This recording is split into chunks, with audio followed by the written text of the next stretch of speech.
Old model access use ചെയ്യുന്നത് നിങ്ങളുടെ ആ ഒരു ചങ്കിനെ മെൻഷൻ ചെയ്തോ. അപ്പോൾ ഇതിൻ്റെ ഈ ഒരു കംപ്ലയിൻ്റ് എന്ന് വെച്ച് കഴിഞ്ഞാൽ ഈ സെൽഫ് വർക്ക് ചെയ്യുന്നില്ല. അപ്പോൾ ഇത് ചെക്ക് ചെയ്തപ്പം ഈ ഒരു സെൽഫ് മോട്ടറല്ലേ ഇതിൻ്റെ ബ്രഷ് പോയതാണ്, അതായിരുന്നു കംപ്ലയിൻറ്റ്. പിന്നെ ആക്സസ് കണ്ടമാനം ഈ ഉള്ളിൽ ഭയങ്കര ചളിയായിരിക്കും കേട്ടോ. സ്കൂട്ടി എല്ലാത്തിനും തന്നെ ഉണ്ടാവും, ആക്റ്റീവൊക്കെ എല്ലാത്തിനും തന്നെ ഉണ്ടാവും. ഈ സെൽഫ് മോട്ടറിൻ്റെ ഉള്ളിലത്തെ ബ്രഷ് നമുക്ക് കഴിച്ച് റീപ്ലേസ് ചെയ്യണം, അത്രേ ഉള്ളൂ. വേറെ കംപ്ലയിൻ്റ് ഒന്നുമില്ല.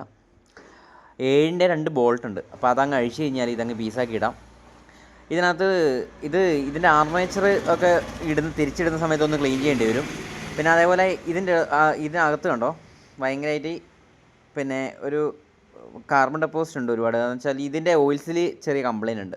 അപ്പോൾ ഇതിൻ്റെ അകത്തോട്ട് ഓയിൽ കയറുന്നുണ്ട്, അതുകൊണ്ടാണ് ഈ ഇത്രയും അധികം ഡാർക്ക്നെസ് വരുന്നത്. അത്രയും സാധാരണ ഇത്രയും വരില്ല.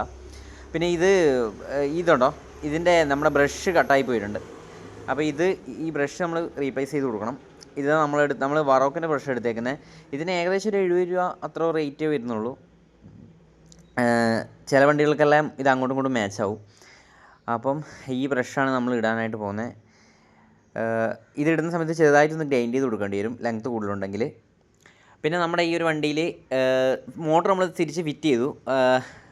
പിന്നെ ഈ ഒരു യോക്ക് ഉണ്ടോ ഇത് കൂടെ ഒന്ന് മാറ്റി കൊടുക്കുന്നുണ്ട്. അതായത് നമ്മൾ കണ്ണാടി ഇടുമ്പം അതിൻ്റെ ത്രെഡ്, അതായത് ഇത് അലൂമിനിയം ആയതുകൊണ്ട് പെട്ടെന്ന് പിരിഞ്ഞു പോകും ത്രെഡ്.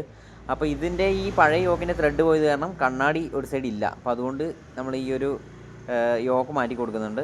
അങ്ങനെ നമ്മൾ 2 കണ്ണാടിയൊക്കെ ഫിറ്റ് ചെയ്ത് ടെസ്റ്റ് അടിക്കാൻ വേണ്ടി നമ്മൾ ഷോപ്പിനടുത്ത് തന്നെയുള്ള സ്ഥലത്ത് വന്നിട്ടുണ്ട്.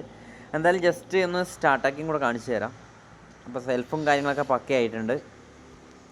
നിങ്ങളുടെ പഴയ മോഡൽ ആക്സസ് ഉപയോഗിക്കുന്ന ചങ്ക് ഉണ്ടെങ്കിൽ ഈ വീഡിയോ അയച്ചു കൊടുത്തു.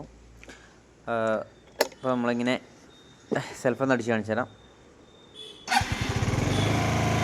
എല്ലാം പക്ക വർക്കായിട്ടുണ്ട്. കാർബറേറ്റർ ചെറിയൊരു ഇഷ്യൂ ഉണ്ട്, അതുകൊണ്ട് പെട്ടെന്ന് ആ ഒരു റേസിങ് കൂടുതൽ വന്ന് ഓഫ് ആകുന്ന വണ്ടി.